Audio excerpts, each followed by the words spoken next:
የሪል ስቴት ባለሙያ ነኝ። ሲንግል ነኝ። 2 ልጆች አሉኝ። ስራዬን እየሰራው ልጆችን በጥሩ ሁኔታ እያሳደግኩ ነው። ከዚህ ሰው ጋር የተዋወቅኩት ትለናለች የዛሬ ባለ ታሪካችን። በነገራችን ላይ ታሪኩን ያገኘሁት አንዲት ሴት እውነተኛ ታሪኳን ስታጋራ ሰምቼ ነው እና ምን አለች፣ ከዚህ ሰው ጋር ተዋወቅን። በጣም መልካም ሰው ነው። ትውውቃችን አደገና ተጋባን። ከተጋባን በኋላ ልጆቼን እንደ ራሱ ልጆች ለማሳደግ እንዲያመቸው ጉዲፈቻ ወሰዳቸው። እኔም አከታትዬ እንደተጋባን 3 ልጆች ወለድኩኝ። አጠቃላይ 5 ልጆችን ይዘን በጥሩ ሁኔታ እየኖርን ለ28 ዓመት በትዳር ቆየን።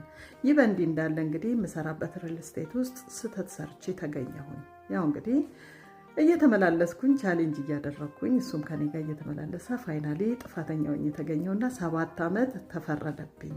እንግዲህ ሲፈረድብኝ አንደኛ 5 ልጆች ብቻውን ማሳደግ አይችልም፣ ሁለተኛ ያው ይከብደዋል፣ ወንድ ነው ብዬ አግባ፣ ሌላ ሴት አግባ፣ ያልሆነም ከዚህ በኋላ ልጆቹን ቤተሰብ ጋር አድርገህ አግባ ብዬ አልኩታለች። እሱ ግን እንኳን ሊያገባ በየሳምንቱ አበባ እያመጣልኝ እያጽናናኝ 7 ዓመት ሙሉ ልጆቹን እያሳደገ ብቻውን አለች።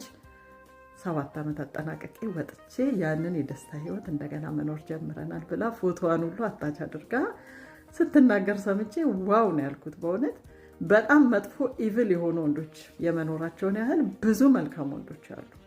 እንግዲህ ቪዲዮዬን ስሰራ ብዙ ጊዜ ለሴቶች ታዳያለሽ፣ ወንዶችን በአጠቃላይ በጅምላ ትኮንኛለሽ ለምትሉ ሰዎች ይቅርታ፣ አንዳንድ ወንዶች ይችላሉ ከዚህ በኋላ። ሌላው ደግሞ ወንዶች ሳይሆኑ ብዙ ጊዜ ታሪክ የሚጽፉልኝ ሴቶች ስለሆኑ ነው። የሴትን ታሪክ ስለማወራ ነው ያዳላሁም ይመስላችሁ። ስለዚህ ብዙ መጥፎ ወንዶች የመኖራቸውን ያህል መልካም ወንዶችም አሉ። እንደዚህ ሰውዬ እንደዚህ አይነት ባል ይስጠን በሉ ያላገባችሁ ሴቶች። ውድድ ነው ማረጋችሁ። ከታሪኩ እንደምትማሩ ተስፋ አደርጋለሁ። ባይ